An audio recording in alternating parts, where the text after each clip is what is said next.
Is an inevitable part of data engineering. In this 2-hour course, we're going to be covering all of the things like how to do a good data migration, how to set up runbooks for your on-call rotation, what are different ownership models that you can do so that your data engineers do not become burnt out. And we'll also cover common ownership problems and maintenance problems that come up that I've seen throughout my career at Facebook, Netflix, and Airbnb. I hope you enjoy the course today. And if you want to do more of this stuff in the cloud, you should check out the Data Expert Academy in the description below where I can get you 20% off. If you're a high-performing data engineer, this is something that is a fear that you will have as you grow deeper and deeper into your career, is every time you build a pipeline, it's not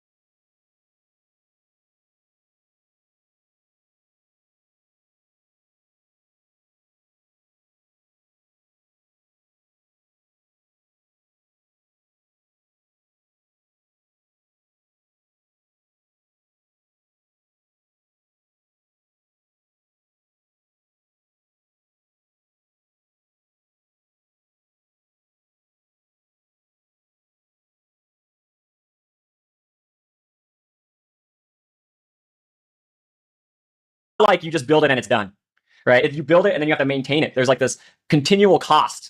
So like in some ways, like there's this, I've always had this fear where it's like doing data engineering is inherently unsustainable because every pipeline you write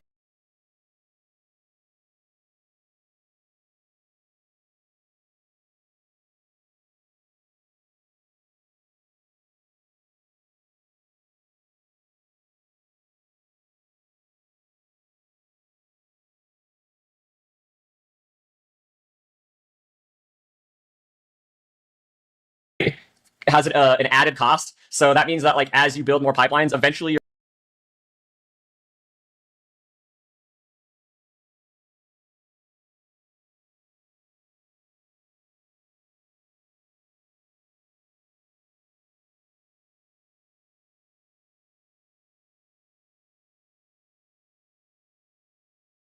you're going to have too many pipelines that you can't maintain them all.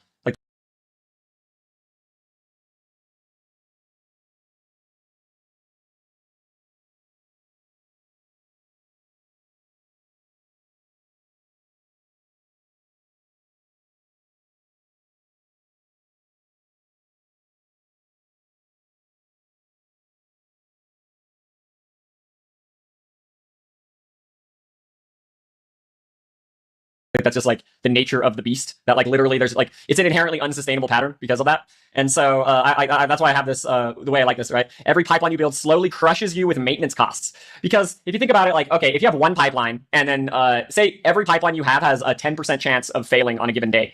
So if you have one pipeline, that means that on call is going to have to do something 3 days a month. If you have 10 pipelines and there's a 10% chance of one of them failing, that means the on call is going to have to do something every single day.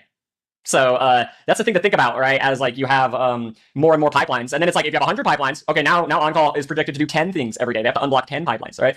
Okay, what are we talking about today? So there's gonna be 4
pieces that we're going to talk about today, and we're actually going to be breaking out into breakout groups a little bit today as well. So we're going to be talking about the difficult parts of the data engineering job.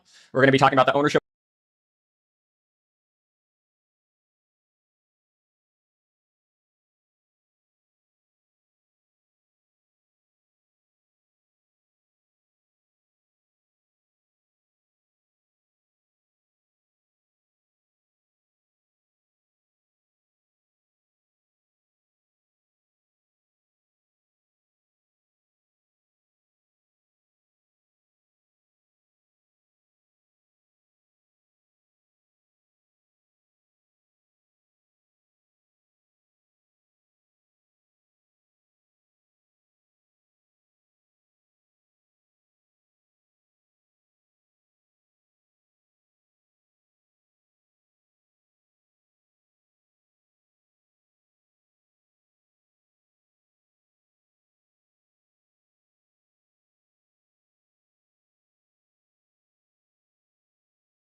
models of data sets. We're going to talk about team models for data engineering, and then also common problems you run into maintaining pipelines. Those are going to be the four kind of big areas that we're going to be covering today, and hopefully this can shed some light on some stuff. And in that ownership models of data sets, that's where we're going to be covering a little bit more around what on-call looks like and all that kind of stuff, especially in regards to what it looks like in big tech.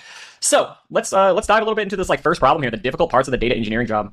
So I think that a lot of times people look at data engineering, data science, and they're like, wow, those guys, they write like 5 SQL queries and then they're just like done. They're done for the day. And then they just go sip on martinis on the beach and then they're vibing. And that's actually not the case. Like,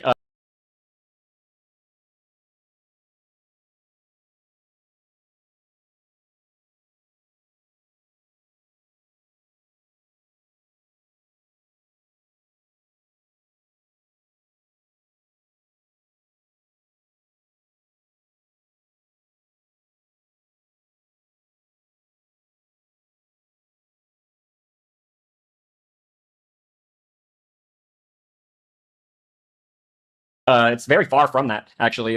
If you Google data engineer burnout, the numbers there say that like something like 90+% of data engineers are experiencing burnout right now. So that's like, welcome, right?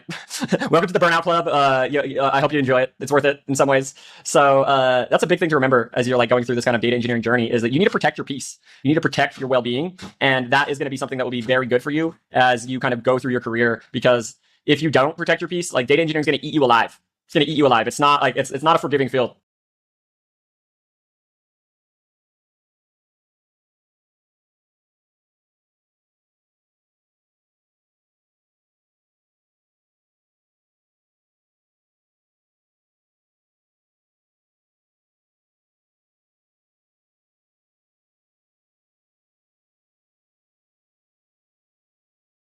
In that way. So that's one of the things that I think is why not as many people are doing it, because you kind of have this combination of things of like why I think data engineers get paid really well. Even though like to ramp up as a data engineer does not take that long, maybe it takes like 5 or 6 months. But my perspective on why data engineers get paid significantly well is one side of it is you don't get that much recognition for your work because you're kind of in the backgrounds, and like the data scientist or the data analyst is going to be the one who presents the work, and like you don't get the recognition, and a lot of people want that kind of recognition when they do their job. That's one piece of it. And then the data analyst and data scientist, they don't have to do on call.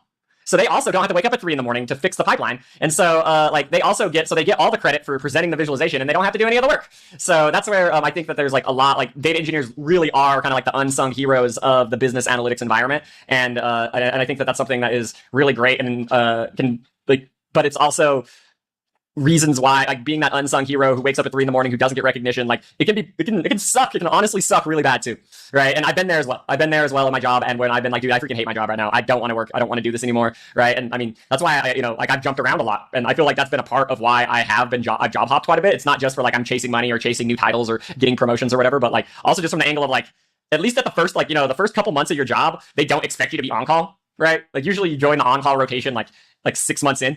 So at least the first 6 months, like you're like not burnt out because you don't have to worry about the maintenance, and that's kind of nice. And that's something that I think that's one of the other benefits of like job hopping in data engineering, is that like you can avoid the maintenance bullshit. Like that's always really nice. But let's dig a little bit deeper into like why data engineering sucks. Okay, so we're going to be doing some breakout rooms here. Hopefully we're going to have some really nice discussions here, because I know there's a lot of people in here who have data engineering jobs. And if you don't have data engineering jobs, some of these, like you might, like I want you to think about these more maybe in a hypothetical situation of like what would potentially be the hardest for you. So what we're going to talk about today is, or what we want people to discuss in kind of in breakout sessions is, we want you to introduce yourself so that you can meet some new friends, obviously. And then we want to talk about like what's your favorite part of data engineering, and then what's the hardest part of data engineering. And then what are some strategies that you've used to implement to make data engineering less difficult and minimize burnout? And make sure to not forget to talk about what your favorite data type is. And like, there's a lot of choices there. You got like Boolean, int, big int, struct, array, like all those different. But you can't just say array as your favorite data type. You have to at least say like why. Like at least a little bit more on like what's going on there. So that's kind of like where we're gonna start today, and because I really think this is gonna give the more junior people in this call a lot more perspective on what they're gonna be going into, and I think the more senior people, they could learn some more strategies potentially on like how to manage this stuff and minimize burnout. My summary of the 3 that I think of when I'm like I don't like data engineering.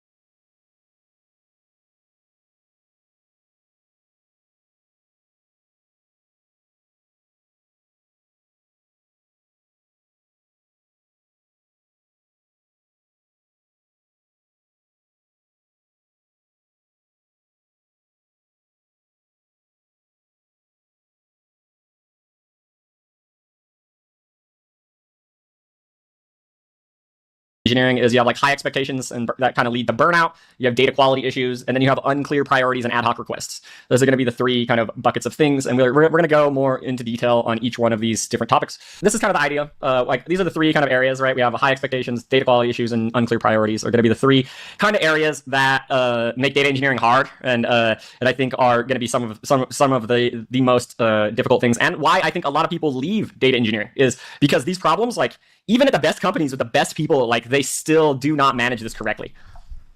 Okay, one of the things that I think is very interesting about data engineering is building pipelines and building out infrastructure for companies. It should be viewed as a marathon. It's similar to like you imagine like when back in the 1950s and 60s when the U.S. was building out the highway system, and they instead of like there was like a big pressure to build it as quickly as possible, and then they're like, just slap the highways together, just do it, just freaking, it doesn't matter the quality, just freaking slap it together, and we're just like, because we want these highways built as quickly as possible. And if you imagine like if that was the priority of things, like you're gonna we'd have like really terrible roads, and that would be kind of a gnarly sort of problem. And I don't recommend doing that. Like I don't recommend slapping together your pipelines. I think that every time that you do that, you're going to eat pain. Every time. Like every time that I've cut corners on a pipeline to get a data set or to get an answer to someone faster,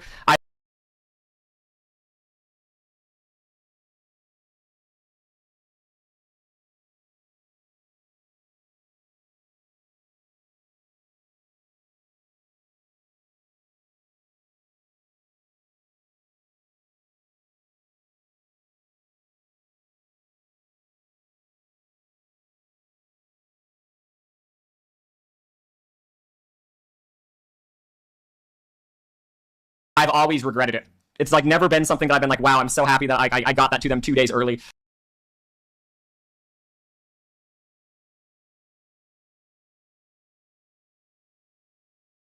To get everything ready to go, but because then it's like always they'll come back to me later and they're like a quality issue or like or it's missing a call.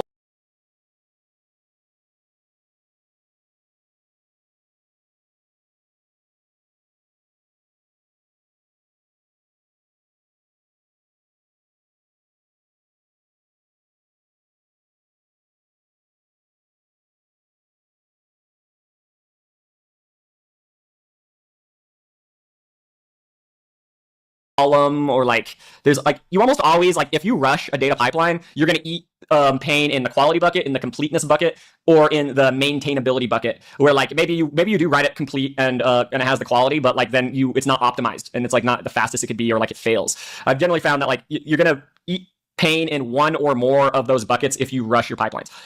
But on the flip side, analytics is a sprint. If you are a data analyst and you're trying to answer questions about the business, the faster you can answer the questions about the business, the better. There is a side of that is important for analytics to answer things rapidly. So there is this kind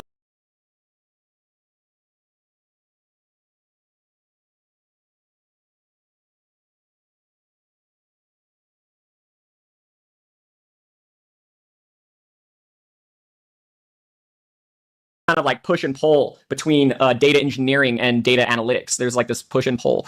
And one of the things that I've noticed in my career when I've done this stuff is, and I was a lot more naive at one point in my career. I remember 2017 is the year that really stands out to me where I did not obey this rule right here, where I'm just going to go over a little bit about like a quick anecdote. So I used to work in notifications at Facebook, right? And then in the end of 2017, Facebook saw its first drop in growth ever.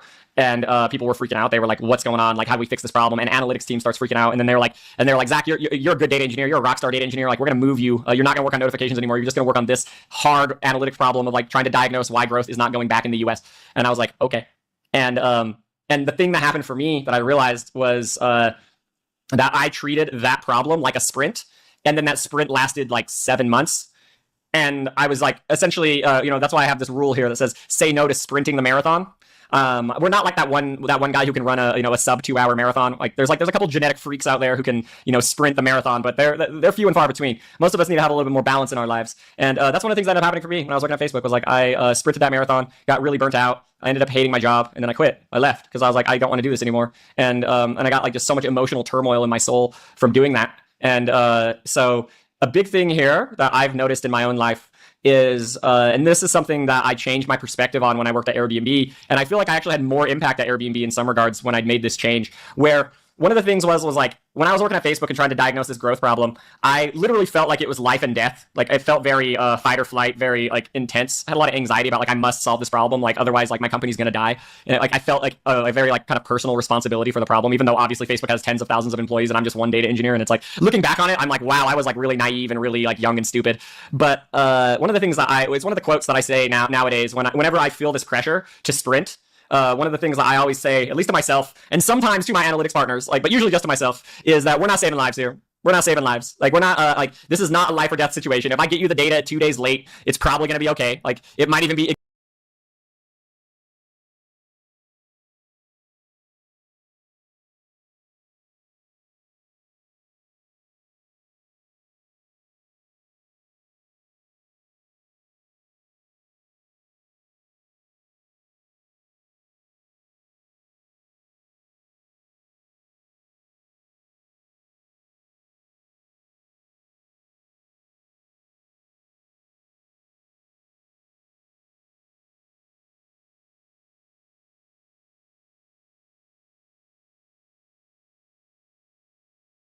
exactly the same. Like whether like because if I got you the data 2 days early, it might take you 2 more days to set up the presentation with somebody anyway. So like because businesses they don't move very quickly anyway. So like a lot of times if things are a week or 2 weeks delayed, it's not gonna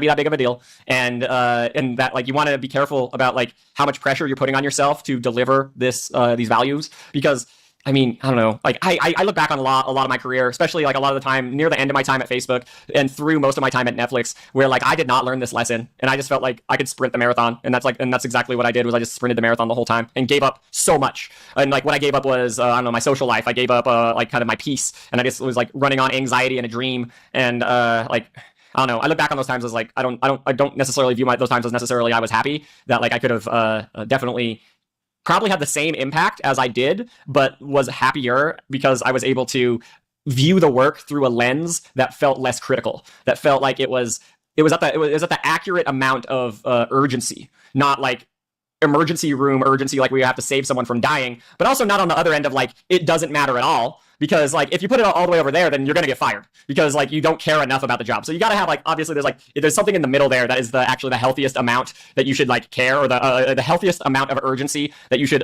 use in your own job. Especially this problem with urgency is something that's a lot more common among people with ADHD, where a lot of people with ADHD are considered they're considered time blind, where it's like people with ADHD they can think in two times. It's either now or not now, and there's no like in between. And so that's like one of the things that I've been kind of trying to shift more in my own life, and that's why I feel like I was able to have a lot more balance and a lot more be able to do a lot more other things when I worked at Airbnb. That's why I was able to like post on LinkedIn and become a content creator and build all this other cool stuff because I had a better relationship with my work, and I was able to think of my work as a marathon, not as a sprinted marathon.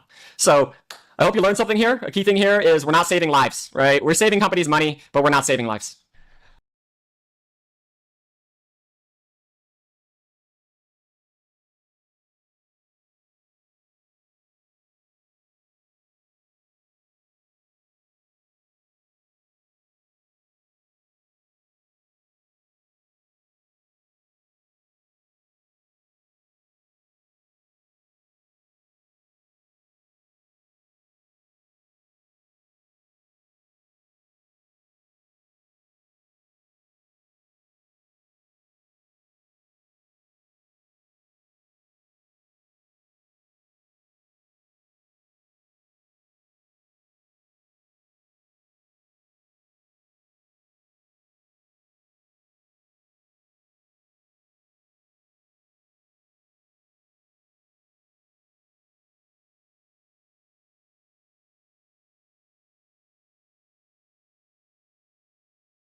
Okay, so we're gonna talk about ad hoc requests a little bit. So a big thing this is another common case of data engineer burnout happens because of ad hoc requests.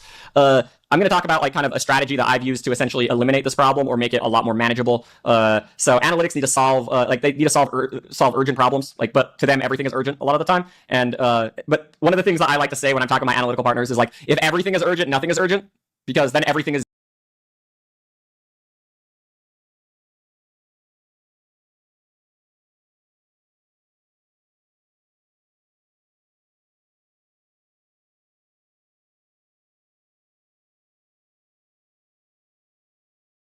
the same. And then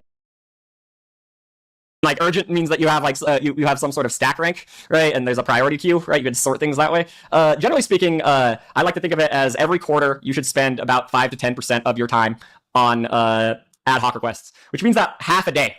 Keeping in mind that's half a day a week.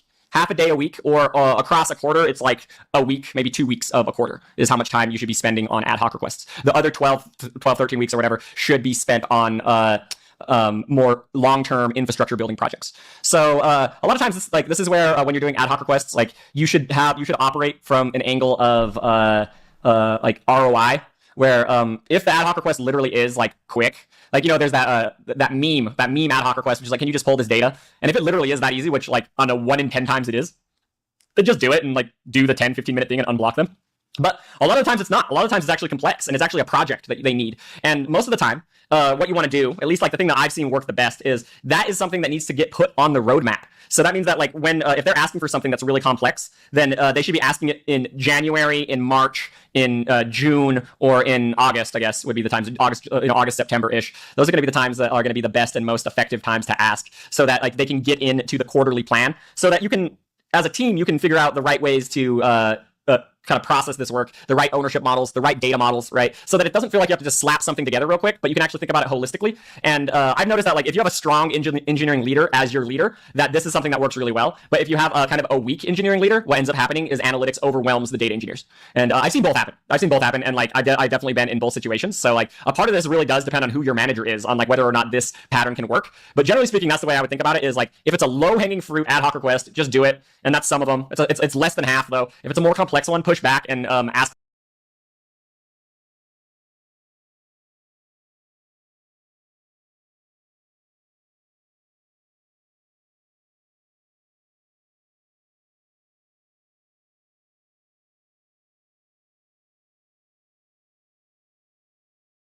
them to essentially wait till the end of the quarter, and for them they might be like, wow, that's a long time. And then that is where it's great though, because that's going to make them angry. It's going to make them frustrated, because you're like, yeah, I'll do it in 2 months, right? And then they're gonna be like, wow, like you don't have it, like you really can't squeeze it in the next like 2 months, right? And so but the big thing there is that like you need to cause your analytical partners pain, because the only way that you can change behavior is with pain.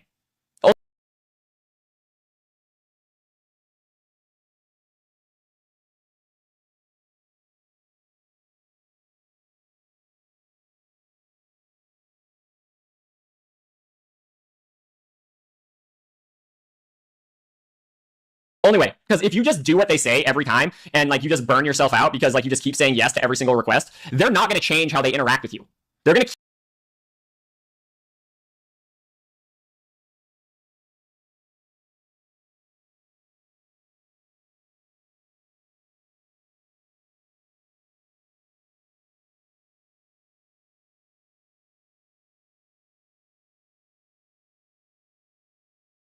keep doing the same thing. And that's where like if you cause them a little bit of pain, cause something to be delayed, right? And then they have to like explain why it's delayed, then they're gonna like try to figure out a better working model with you. And that's where I love quarterly planning, where then it's like you work with them and then like you come up with a nice master plan, and then you're gonna execute that over the next 3 months, and then it feels very planned out and methodical. And then you also have time to like buffer for things like on call and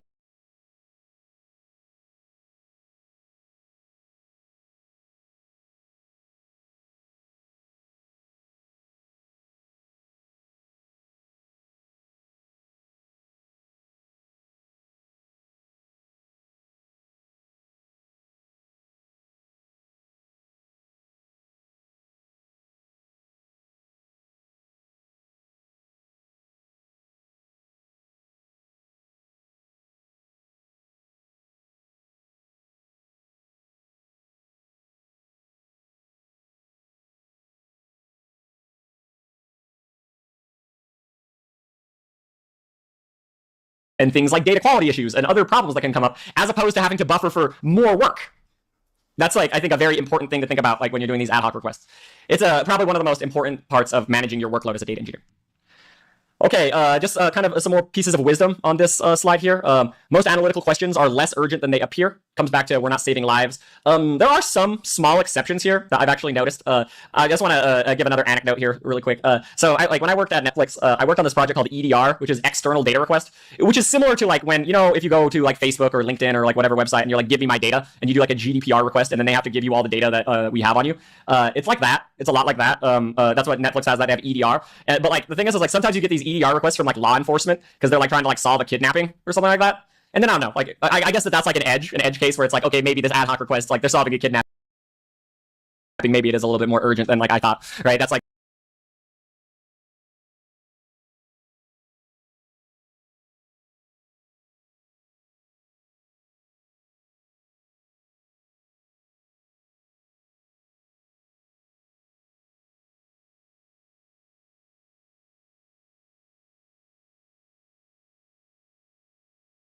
maybe that is like the one case where it's like, yeah, we actually are saving lives right now, right? That like, at least in my experience, like that wisdom of we're not saving lives, that's the one time that I've been like, okay, maybe we actually are saving lives. But like generally speaking, that's not the case, and things are less urgent than they appear. You don't need to have that data ready as quickly as possible, and especially if it's coming at the expense of like your longer term impact work, definitely consider that.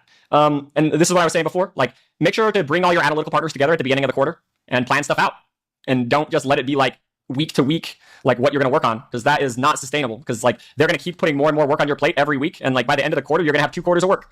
So that's like the way to do it, because then it also causes them to think about things more strategically as opposed to tactically, because if they think about it like if they just give you work as it comes up, then they're just going to just keep being like, oh, here's new work, here's more data I need, here's more data I need, right? And then like they're not even thinking about the order that you should do these things in. They're just saying, I need this, I need that, I need this, I need that, I need this, I need that, and like it's not like I need this the most, then this the second most, and this the third most. They're not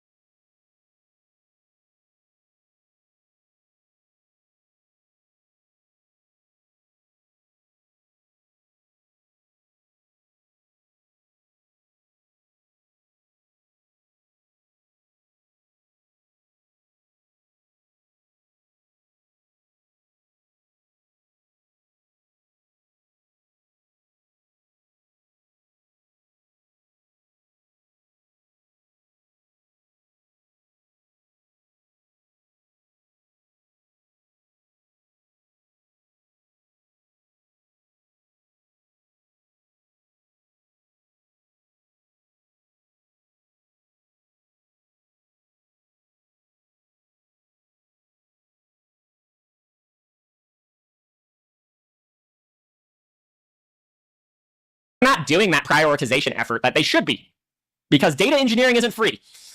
And like I think that's like a thing that a lot of like analytical partners get wrong, is that they think that like you can just slap a pipeline together real quick and it's essentially free, but it's not. That's why data engineers make a lot of money. But anyways, that's kind of the idea behind ad hoc requests.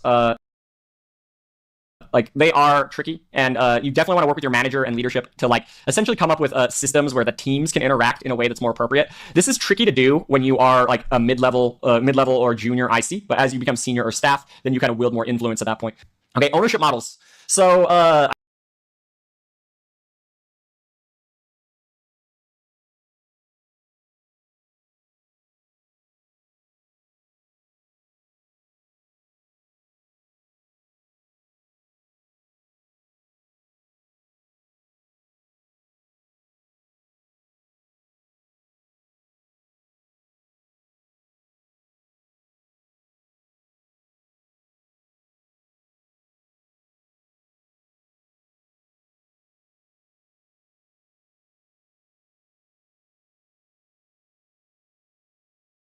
I think one of the big things that can happen that can also cause a lot of burnout for data engineers is they can own too much stuff. I know this happened for me at Netflix, because I'm not Netflix, at Airbnb. At Airbnb, this happened for me where I was owning like end to end, and like I was like, dude, this is too much. Why do I own all this stuff? It's too much. So like, there's 5 things, right? You have data sets, data pipelines, data documentation, metrics, experimentation. Those are like the 5 things that, generally speaking, have ownership. We're gonna go over essentially the 2 most common ownership models and how, like, where there are problems and where things can kind of have issues. So Okay, so this is going to be your most common ownership model, where you'll see on the left you have logging and data exports that's going to be owned by a software engineer, and then the data engineer is going to own the data pipeline and the master data.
Data, and then the analyst is going to own the metrics and the dashboards and the experimentation. That's like, I'd say this is the most common ownership model. The thing about this model is that there is lines on this where, like, for example, data engineers might own aggregate master data, and aggregate master data and metrics are like the same thing. And that's where these lines are not as clear sometimes. And then same on the logging side, right? Where it's like a data engineer might work with a software engineer on a logging specification. And that can be another big way that like they can kind of impact. And that line can also be kind of blurry. So these, like, especially around the edges of ownership, like metrics a lot of the time can be owned by both. Logging can be owned by both. And like there can be a messy stuff on kind of both sides of that. I've definitely noticed those kind of patterns in my career. Like one of the things that happened for me when I was working at Airbnb was that metrics layer, there wasn't enough like analytics people on my team, so I just owned the metrics layer as well, and that was like a lot of work. And because then you're owning like the big chunk of the chain, you're owning like 60% of the chain at that point instead of 40% of the chain. And but here's the idea, right? So you will, like, I personally think that this is the most ideal setup. And then what you do is the one thing that you want to ask here is like, okay, but what if someone has like a business question? Usually business questions are going to be related to metrics. Metrics are going to be mostly where the business questions go, and they should go to the analyst or the data scientist. Like there are some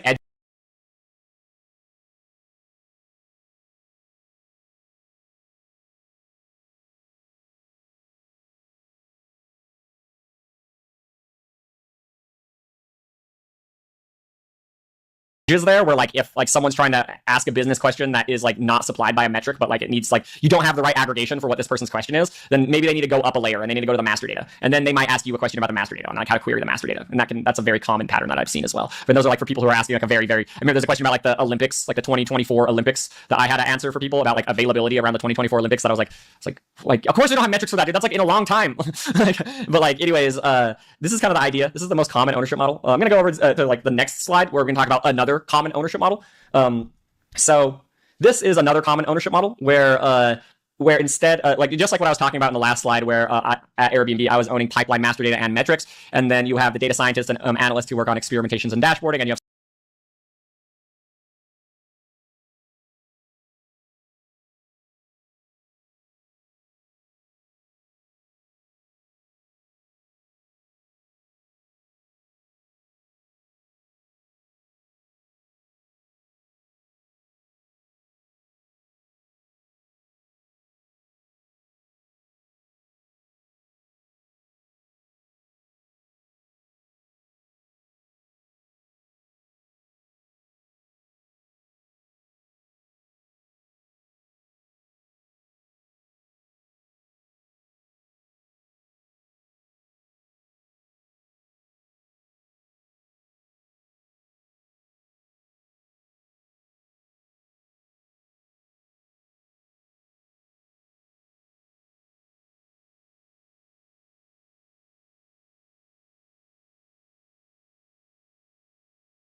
software engineers who work on logging.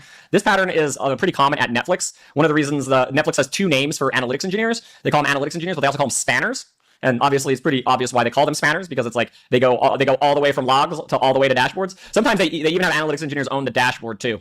And it's like, wow, like that's a lot. There's like they just own like the front end, the back end, everything. And I generally find this pattern to be can be kind of good. I want to go over why I think this pattern is good compared to the last one. In some ways, like, so if you have the data engineer and they own the metrics as well, then it's a lot easier for them to kind of update the metrics, because they already know the master data very well. So updating the metrics is pretty easy for them. But the trade-off being that, like, a lot of times the data engineer doesn't have enough time to actually develop enough of the business context that they need to get good metrics, because a lot of times that requires a lot of conversations with product managers and customers and UX people and designers and just like tons of other people, right? And so this pattern is not necessarily the best, even though from a technical perspective you might be able to make and update metrics faster. So that's kind of the idea behind the two kind of common patterns, but keeping in mind that there can be tension, especially around the edges of these boxes. Okay, where do ownership problems arise, right? I was talking about this, there's at the boundaries. So you can have data engineers that own logging, and that can be a problem, because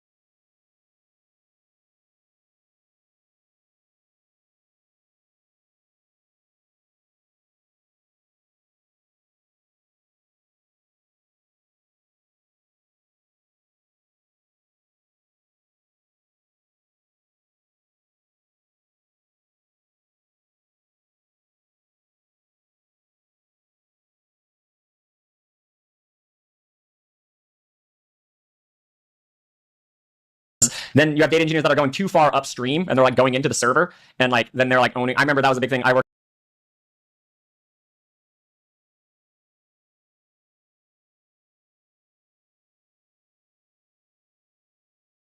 like at Airbnb. I went a little bit too deep into the server, and I'm like, why am I doing this? Like, why is this on me when no one else wants to work on this problem? And like that was also something that like I found to be kind of one of my own problems, where I wasn't like respecting the boxes as well as I should have. But then on the flip side, like you can have like maybe the data engineer is the guy who's not doing his job, and then the data scientist is the guy who's like, okay, I'm gonna write pipelines now because like I need my data, and I'm gonna own that square, even though like I'm going to probably write a pipeline that's not that great because I don't have all the skills that I need to write a good pipeline. And then you also have what I was talking about before. We have data engineers that own metrics, and then they get overwhelmed because they own the pipeline and the master data and the metrics and all the business questions. And like the maintenance for that one person is overwhelming. I know for me, that was how it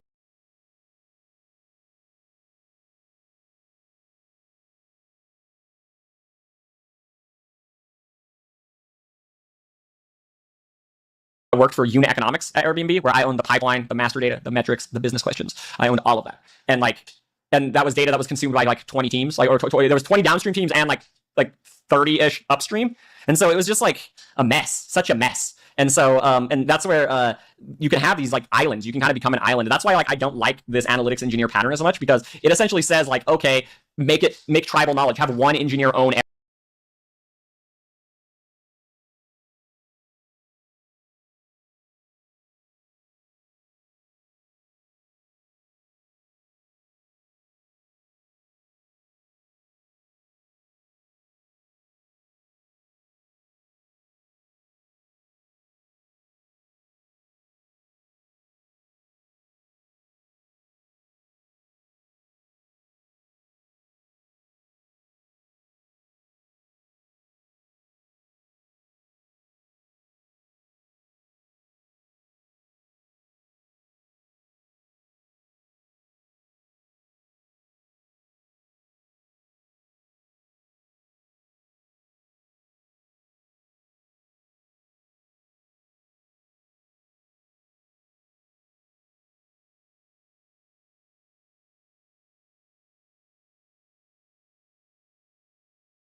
everything. That's what that essentially this pattern does, and like in some ways, I find it to be more unsustainable than the where the data engineer just owns the pipeline and the master data, because then they don't have to have all the business context and like and kind of and field all the business questions. That's the part that is better, right? About the pattern where the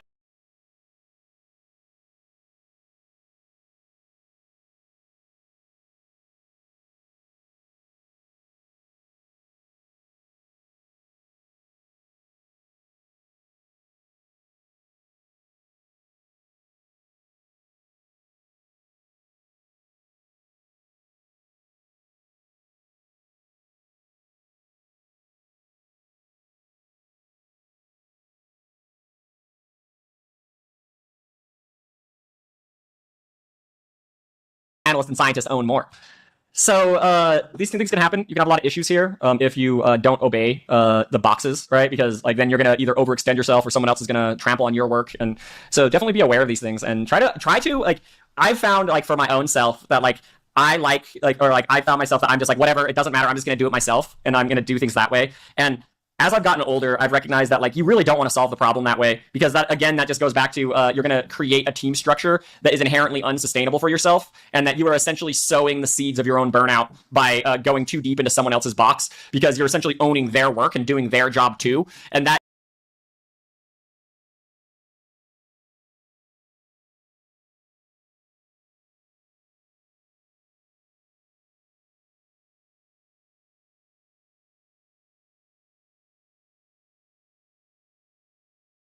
is not what you want to be doing like long term as a data engineer, because that's going to just burn you out real quick.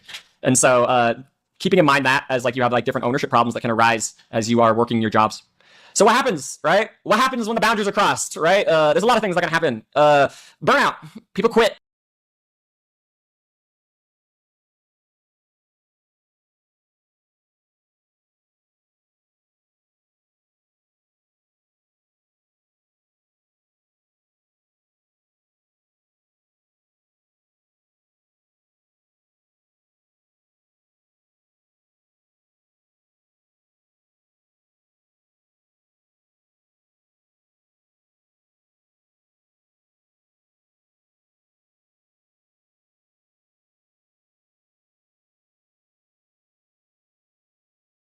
People leave. People get angry. People get frustrated. That's a big thing that can happen. You can also have a bad team dynamic where people blame the data engineer, or people blame the data scientist, or people blame the software engineer, or they think that you're taking credit for their work or doing their job, or like not giving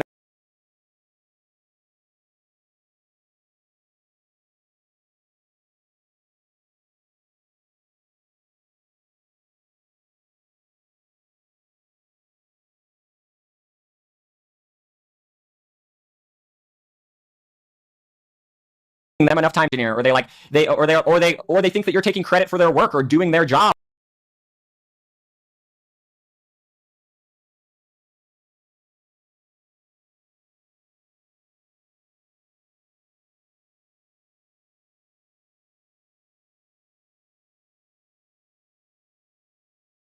Or like not giving them enough time to shine and kind of trampling over their potential for promotion. And like so sometimes you might think that you're like relieving someone of their work, but then they hate you for it, because like they're like, that was my work and I was supposed to do that and that was going to be my promotion, but now like you're trying to steal my promotion from me, right? And so like you can get a bad team dynamic from that, so you don't want to do that either. You want to have good boxes, right? And that's like otherwise you get the blame game that happens. And then this last one I think is actually probably the most important, and like I noticed this especially with like when I worked at Airbnb, was when I was owning all that stuff end to end and it was just me. Then it was like one of the things that would happen is like I would go on vacation and then everything would just melt.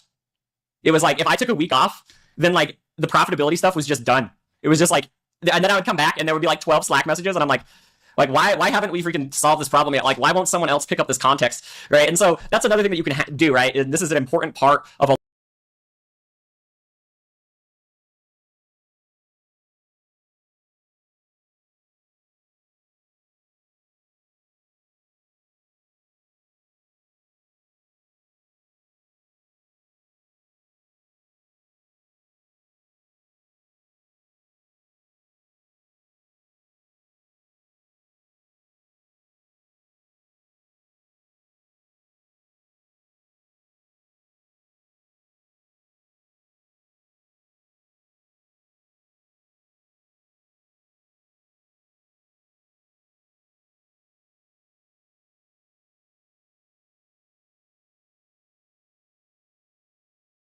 a lot of like pipeline ownership stuff is that there should be a secondary person on most of the stuff that you're working on. There should be a backup person so that like if you do leave or go on vacation, that like the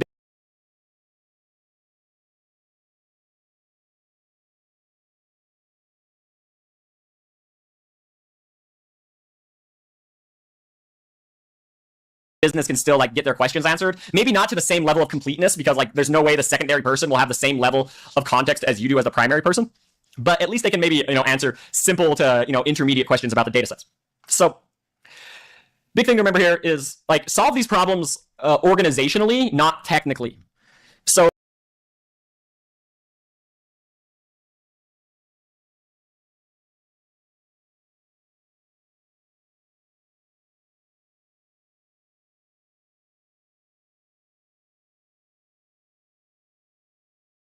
if you are getting blocked, like talk to your manager about it. Talk to the analytics partner's manager about it, right? And like try to figure out a way to solve this problem where the person that's supposed to do their job does their job and you do your job, and you're gonna be a lot happier. Like it's better to do that than to be the hero. It's way better to do that than to be the hero. I've noticed that throughout my whole career. That's definitely a way that I've like burned myself many times. So good thing to think about, crossing boundaries. So like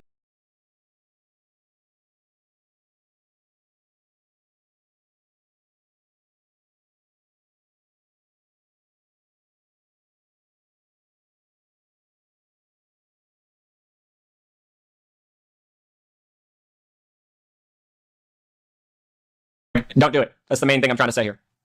Okay, so we're getting close here to I think I have like 1 or 2 slides left, and like I want to talk a little bit about this. This is something Stephanie brought up like I don't know, like a week or 2 ago. I even did a poll, and I was surprised. The poll, LinkedIn let me down. LinkedIn let me down so bad on that poll. So when I asked like what are better, centralized or embedded data teams, and like it was like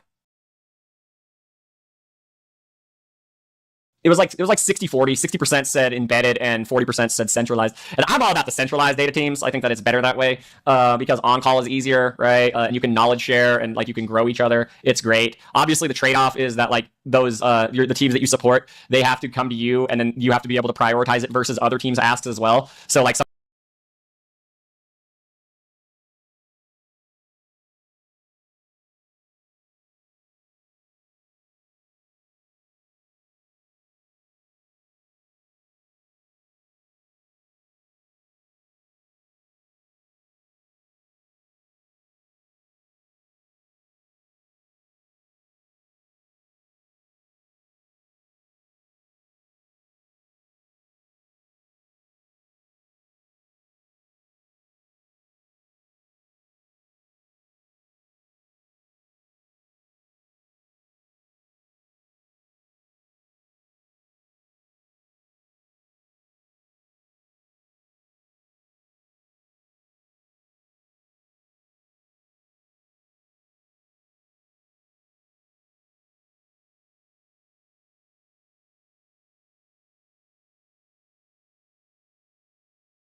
sometimes those teams might not get their data that they need because they get other teams' priorities take higher than them, and so then they oftentimes might want to go and do something on their own and unblock themselves, stuff like that. That definitely happens. So that's one of the things, in the first slide, I wanted to talk a little bit about with on-call in big tech, because I think that's something that we didn't cover quite as much quite yet. So on-call, generally speaking, in big tech, if you are a mid-level engineer or higher, you're going to be put on an on-call rotation, usually about at the 6-month mark after you've started a job. And and usually, depending on how big the team is, like it might be once a month, it might be once a quarter, right? Or like, I mean, for me at one point it was twice a month, and even at one point I was on call for 3 months straight. That was insane. So like on-call can be freaking really messy depending on what happens. So what on-call is like pipelines break, and some pipelines are very sensitive where they need to land like in a couple hours because they're upstream of a lot of other pipelines. So you have like a lot of pipelines that depend on this pipeline, so we need to unblock it.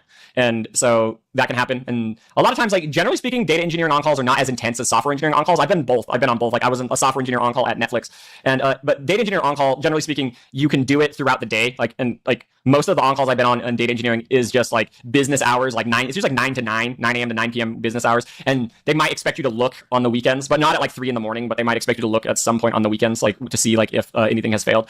But it depends. It honestly depends on the data engineering team that you're on and like the sensitivity of the data that you have. Where like if you are working in some spaces, like, I don't know, like say you're working on like a personalization data team at Netflix, where that data is absolutely critical for the company and it's very sensitive, like latency sensitive, then in that case, like, yeah, it's going to be treated like a software engineering on-call where you will get a page. So I don't know if y'all ever heard of PagerDuty. It's an app that can like essentially send you notifications and make your phone freak out if there's like a bug that you need to troubleshoot. And it might be a bug that you need to troubleshoot at 3 a.m. And it's interesting that's actually how it was at Airbnb when I started. They wanted me to like troubleshoot stuff at 3 a.m. And I eventually was like, no, I'm like not doing that. Like, and because like what I showed was I intentionally didn't do it for a couple days, and I just let the pipeline fail for a couple days, and then it was essentially like a mini experiment where I was like, see, the machine learning downstream is, so I looked into it, is like for every 1 day that it's delayed, the machine learning is 0.5% as effective. Like, so it's like it loses 0.5% of effectiveness, and I'm like, dude, that's like not that bad, like not that bad. Like it obviously would probably drop off as like it got later and later. Like if it was like 5 days, it's probably not like 0.5%. It was like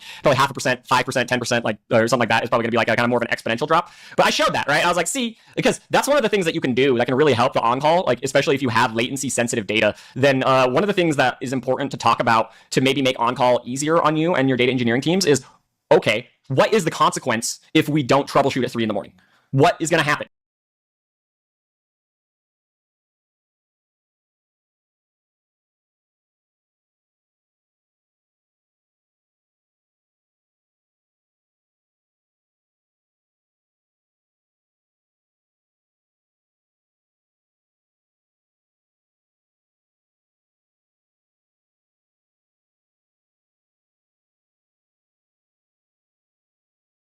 Like, what is going to be the problems that arise? And like, and then if you can see what the consequence is if the data is a day late or 2 days late, and just understand what the impact of the business is. And like for some things, like it might be like $1 million.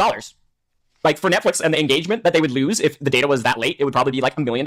And then it's like, yeah, okay, well, if it's $1 million, I'm going to wake up at 3 a.m, right? But if it's like $1,000, like I don't know, man, like freaking, that's not worth it to me, man. My mental health is worth more than that, like freaking, like, because it's like if it's $1,000 and I have to wake up at 3 a.m. like 10 times, I'm gonna quit. And then the turnover is worth more than me leaving the company because of bad mental health is gonna cost more than $10,000 because they're gonna have to replace me, give that new person more stock, give that new person a sign-on bonus, and probably pay a recruiter, right? There's like all like there's like this other cost that they potentially have. So that's where it's important when you're working in on-call to understand like okay, if everyone drops the ball and everyone is just asleep and no one actually responds to an outage or a breakage, like what is the actual consequence, so that you can have conversations with your downstream partners so that then they have clear expectations of like what you're going to do when things break.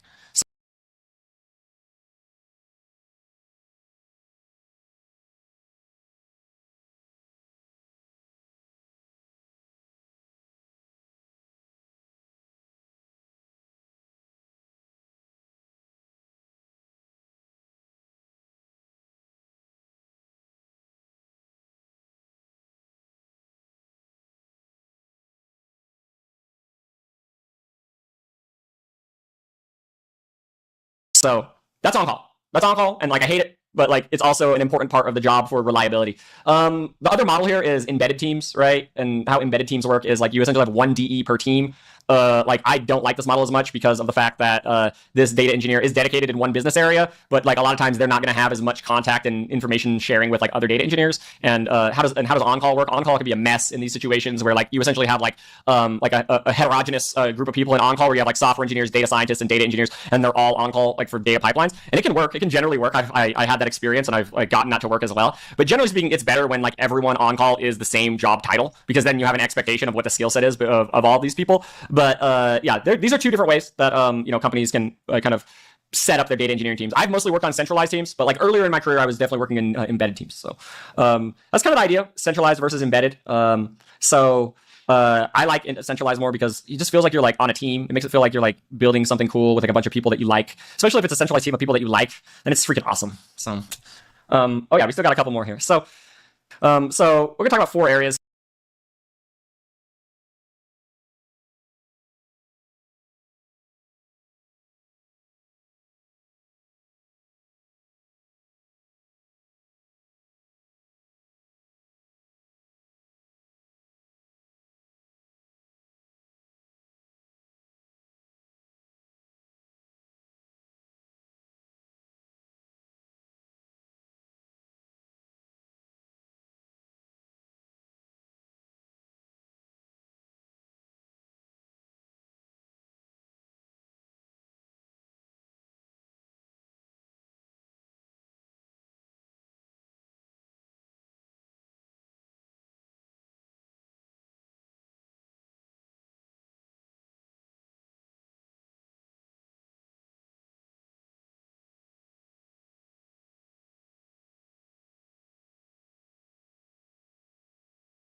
Here that are probably the most common things that happen during on-call when things break. You have out-of-memory exceptions. You have missing data or a schema change. You have backfills.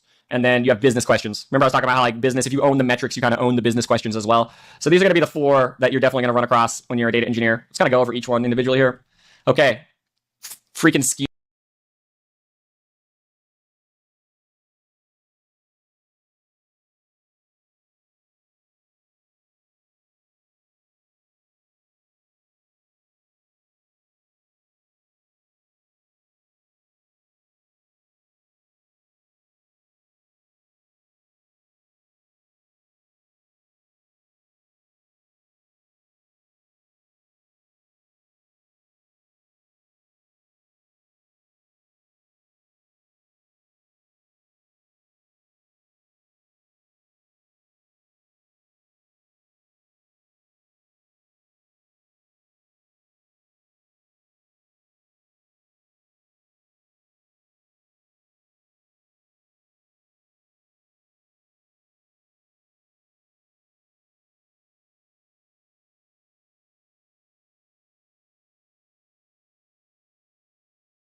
So skew happens when you're doing a group by or a join where like there's one key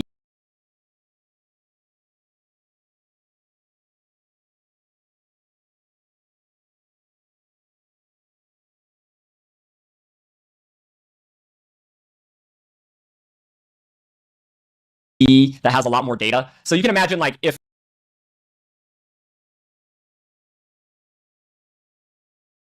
you were looking at like individually here, okay, freaking skew. So skew happens when you're doing a group by or a join where like there's one key that has a lot more data. So you can imagine like if you were looking at like say notifications and you did like a very viral post that say you got like a post that got 100 million likes, then there's a chance that you got 100 million notifications sent to you as well for every like that you got, and then that whatever executor gets that data in Spark is probably going to choke and is probably going to die and is not going to handle all that extra data because it's all skewed. So there's essentially 3 ways to fix this. The best way is just upgrade to Spark 3. If you're on Spark, obviously I'm going to be talking about this from the perspective of Spark, but the best option is to upgrade to Spark 3 and enable adaptive execution, spark.sql.adaptive.execution. If you can enable that, slam dunk, done, solved. It will never skew again.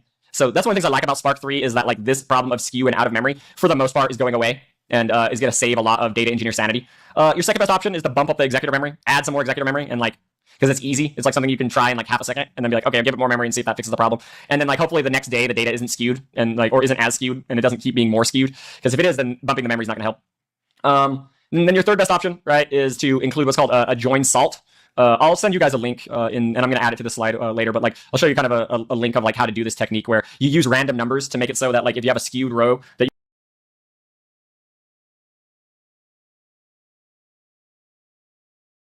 you split it up first and then aggregate so that you don't where I'll send you guys a link and I'm going to add it to the slide later, but like I'll show you kind of a link of like how to do this technique where you use random numbers to make it so that like if you have a skewed row that you split it up first and then aggregate so that you don't have to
like have all that data be shipped to one executor, and it can kind of be split up based on a random number, and that can be another great way to solve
your kind of skew problems.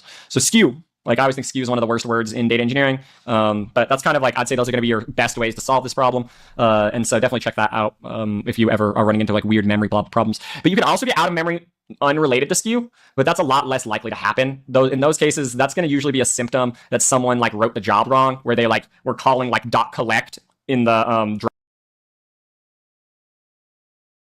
driver, and then they try to collect all the data in the driver, and then the driver only has 16 gigs, right, at the most. And so there's like some like weird gotchas in Spark. We're going to cover a lot of these gotchas next week, but like generally speaking, skew is going to be the main reason why you get an out of memory exception, especially if the job already did run before, and this is like just a random out of memory failure that you're seeing in production later on. So yeah, skew, very annoying. Okay, so yeah, missing data and schema change.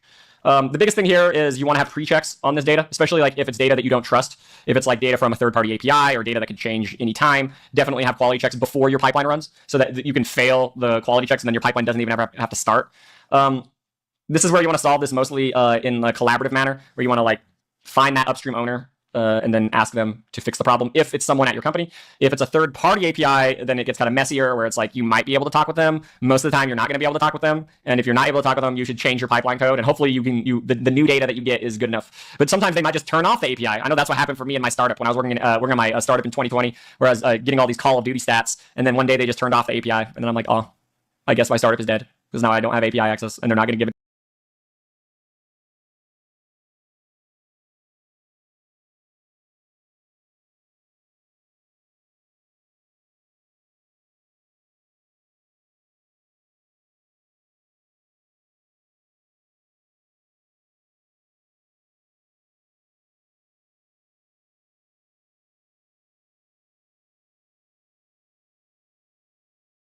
To me again. And so that was depression. But like, there's a lot of different things that can happen with third-party APIs. Generally speaking, if you know the owner, get them to unblock it, and then also try to find a long-term fix, especially if this is something that is like a commonly occurring problem. A lot of times these are one-offs, but like that's where you want to be aware of like if it is a one-off or not. And because on-call changes hands every week, whether or not you can recognize it's a one-off or not can be tricky because you are only on call once a month or like less, maybe even less often than that. And that's where runbooks and proper on-call handoff can be very useful in identifying kind of patterns in failures so that you can solve the root cause of the failures and not just like unblock and keep putting band-aids on like a broken leg or keeping band-aids on like a situation that's not going to get better. And so we're going to talk more about that on Thursday as well when we're talking more about runbooks. But that's kind of the idea for schema change. Those are going to be the main things that you're going to want to look at and then once they fix the problem, great, then you can move on with your life and unblock your pipeline and get it going. Or you might have to update your code if the schema change is something that you can't like undo. So that's going to be probably the next big thing that can happen. All right, backfills. Backfills are freaking messy. They're probably like, just like what was said in the chat earlier, backfills is one of the most painful parts of data engineering. So generally speaking, how backfills work is you want to do a parallel backfill into a table. Then maybe you have a table that's called table, and then you want to name it table underscore backfill, and you want to dump all the data in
into there first, and then validate it, right, and make sure that things look good. And if they look good, then go ahead and do the swap. where you essentially rename the production table to production underscore old, and then you rename the table underscore backfill to the production table.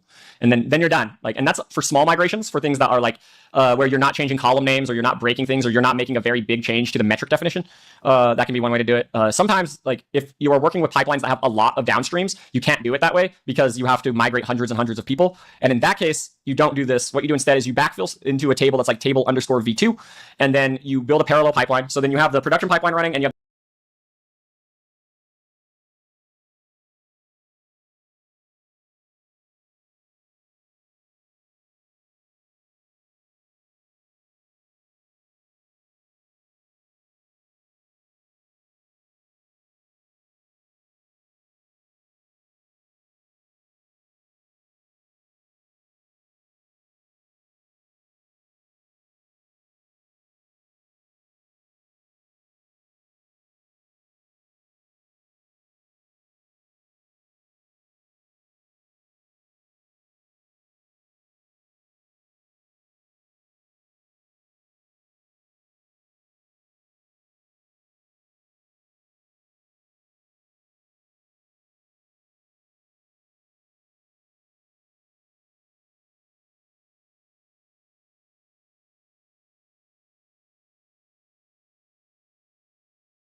this parallel pipeline running. And so they're both running, and you have V2 in production. And then you encourage everyone to move over to V2.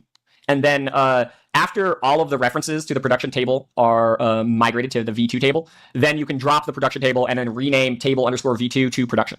And that's going to be the more painful way to go, because then, like, there's like a lot of PRs where people are like, they update the table to like the V2 name, and then you update it back to the production name. But you want to do this because if you don't, then like your table names get really weird, because then the next time you want to do a migration, then what you do V3 and V4 and V5 and V6. It's like, you don't really want to do that with data. You just want like production, right? You don't want like the V on it. Like the versioning should only be there like when you're in the middle of a migration, not permanently. And I think that's a mistake that a lot of data teams end up doing, is that like they don't actually do that final step where they drop production and rename stuff, because it's like kind of a pain in the ass. But it's better to do that, because then like people won't get confused, because they're like, if you see V2 in a table name, you're like, is this the latest version though? Like, well, how do I know there's not a V3? Right? And that's why like having tables that are just called like production tables or whatever, then those tables are going to like obviously be the right table to query. But that V2 can give people some doubts about whether or not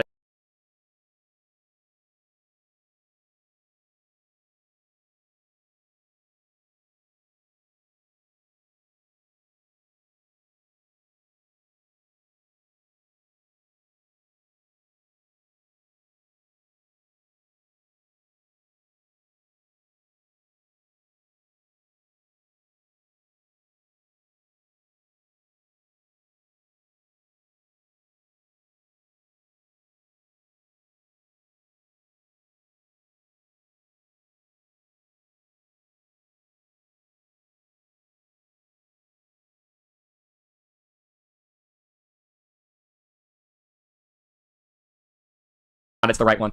Obviously, I just talked a lot about this backfill process. Let's go a little bit deeper into this. This is probably a better example, especially for that simpler version, right? So you start with your backfill, and you backfill into backfill table. And then you have this production table as well. And then you have a decision here where you're like, oh, did the backfill finish? Okay, if the backfill finished and everything looks good, then you want to rename the production table to table underscore old, and then you want to rename the backfill table to the production table. So then this backfill table becomes the production table, and the production table becomes table old, right?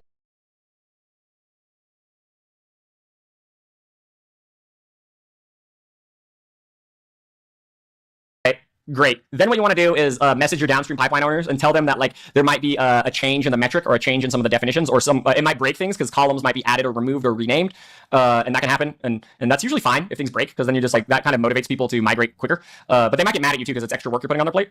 And then the last thing is like once all the downstreams are migrated, then go ahead and drop the old table and then just work with this new production table in backfill. So like this is like the most common pattern I've seen with backfill that I would recommend y'all like kind of learn.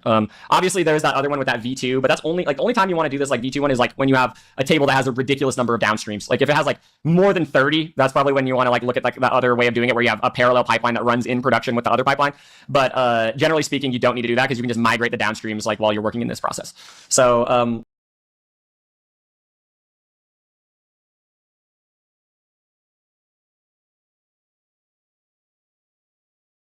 that's essentially how backfills work. business questions. This is another common thing that can happen where if you own data sets, like people are going to ask questions about how to query the data sets, how to like get information out of the data sets. And like you might have a channel where people post questions. And then a lot of times you're going to want to set a clear expectation of like, okay, we'll get back to you in 2 hours, or we'll get back to you in a day, or like whatever, because then it won't frustrate people if they just post something and then you can't immediately get back to them. The key thing about this SLA is to give you space so that you don't feel like you have to immediately respond when you're on call, so that you can still have a life and still like do other things and maybe even still be productive when you're on call, because there's a little bit of a gap between when someone asks a question and when you have to respond.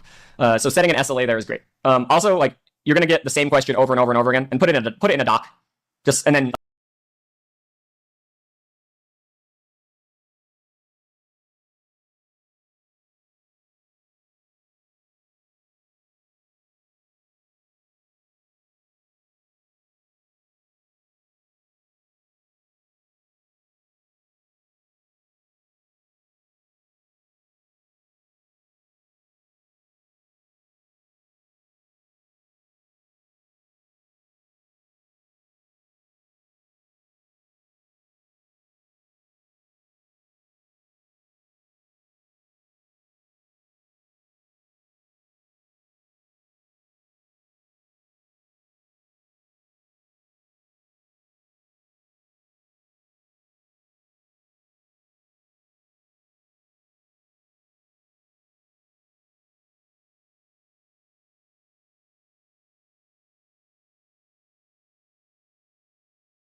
Like, because then you don't have to keep answering the question. You can just point people to the doc, and then you get more efficient that way. And then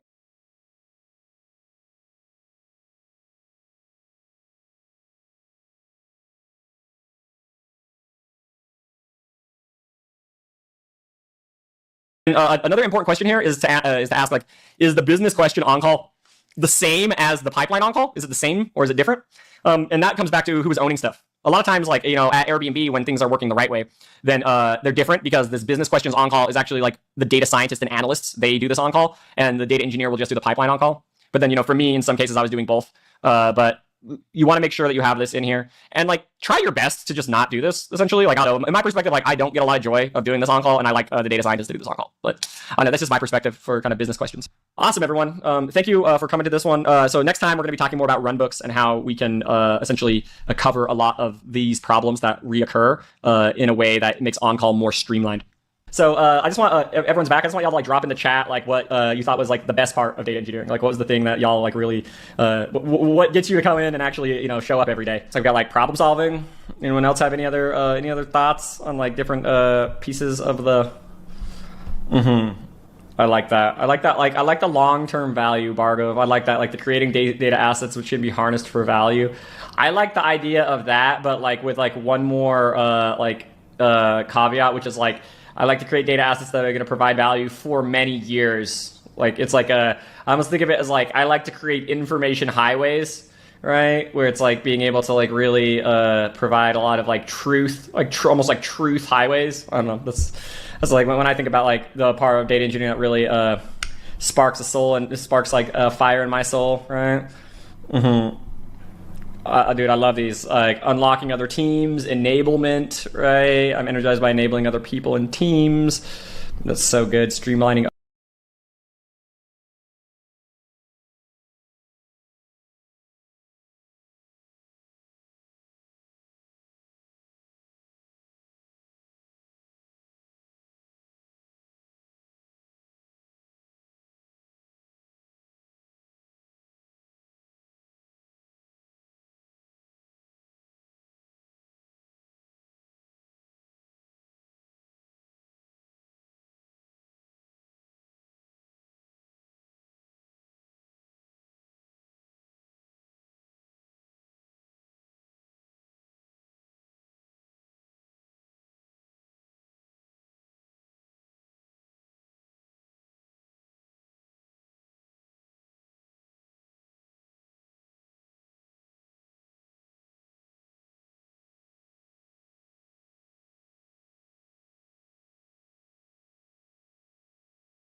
other processes, helping people.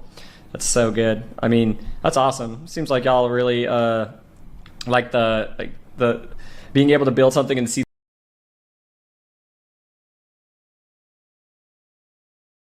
the data flowing. I like that. The builder, kind of like the builder mentality. I like that builder mentality. That's like the one of my favorite parts of data engineering as well, is like when you like see all of it like come together and you're like, wow, it feels like you made Frankenstein work, right? Because you're like, oh, I wrote all these queries and then they all came together and now we have a beautiful data set, right? And that's great. Yeah.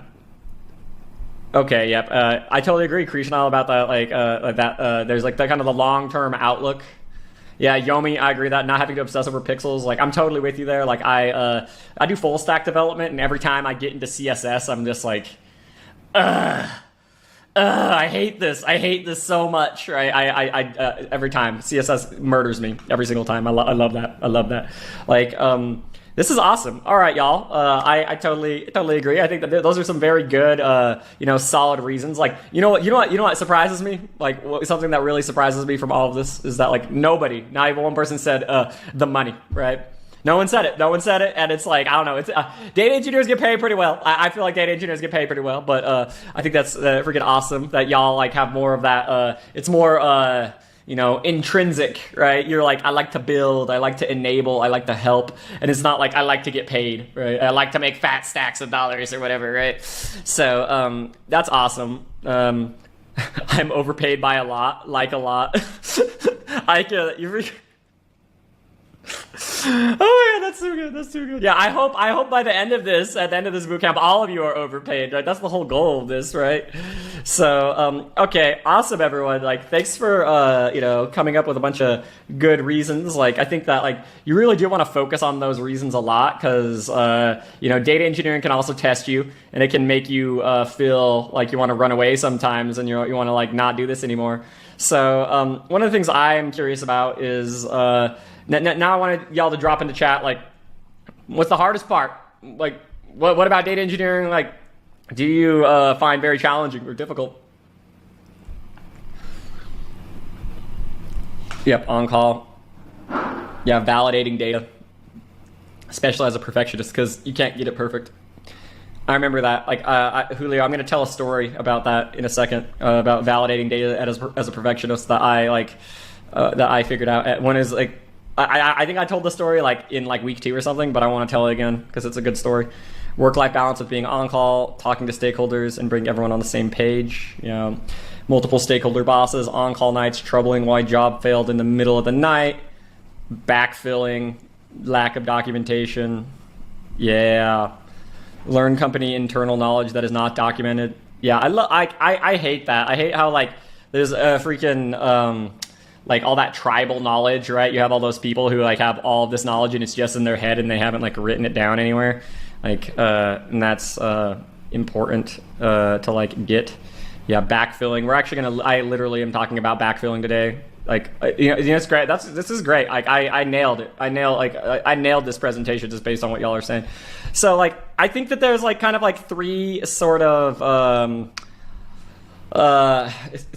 pains that really are coming up here kind of over and over again, right? Part of it is like communication, like requests, like that's one piece of it, right? Which is like, it's like, I like to consider that almost like business on call. That's a way that I like to think of like ad hoc requests, especially like when people are like, oh, can you like go and build out this new pipeline for me? Can you just whip up this data real quick? And I'm like, is it an emergency? Like, oh, it is? Okay, then this is now an on-call. It's a business on-call. Even though it's like development, right? It's not necessarily the same as like unblocking or fixing a pipeline. But that's going to be one bucket. I think another bucket here is going to be around on-call, like the actual on-call, like of just keeping your pipelines running. That's going to be another one that I think is important. And then the third one, I guess, is around like documentation and knowledge transfer and stuff like that. I think those are going to be your 3 buckets that really are the big ones, right? Data modeling with thousands of tables from entire business without their internal system knowledge. Yeah, dude, like if you have a company that has 1,000 tables, dude, that's a lot of tables. Like, I mean, like the odds that you need 1,000 tables, like even if you're like, I don't know, like I feel like, at Airbnb, I feel there was like 300. And that was like all they needed. Obviously, there was like 300 like trusted tables in the middle, but then you have like the leafs. Obviously, there's like thousands of leafs, but you don't like. I mean, most people. I'm just talking about the master data that people should build everything off of, right? But obviously, like a lot of companies don't have their data stuff together quite as much as Airbnb. But okay, yeah. I mean, I agree with all the stuff. Tons of tables, a billion tools. Yeah, a billion tools. That one's like interesting. Like I don't know, because you know what's interesting about that problem with a billion tools. Like I don't know. Maybe this is coming from me from a place of privilege, working in big tech for most of my career. But like I don't know. Like I feel like for me, I've been using like Spark, Airflow, S3, and like those three.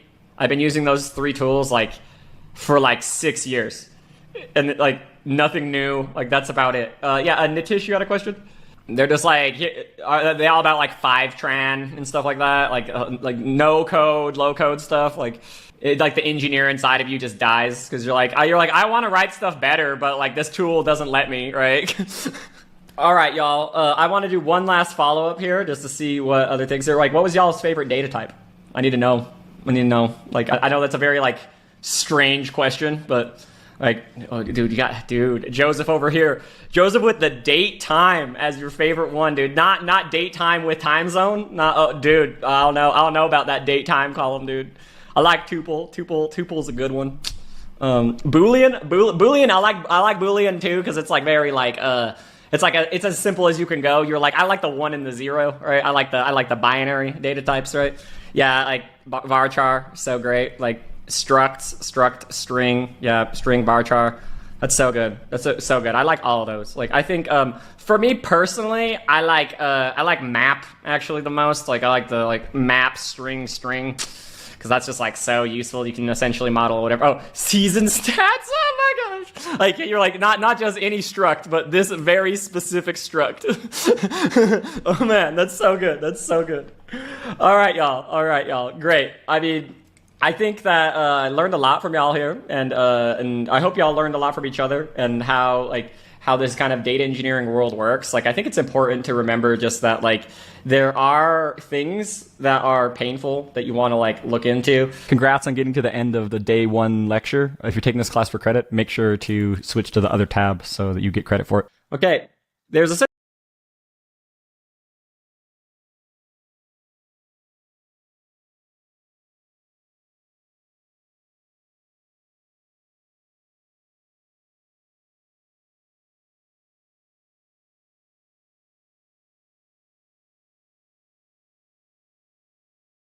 this class for credit, make sure to switch to the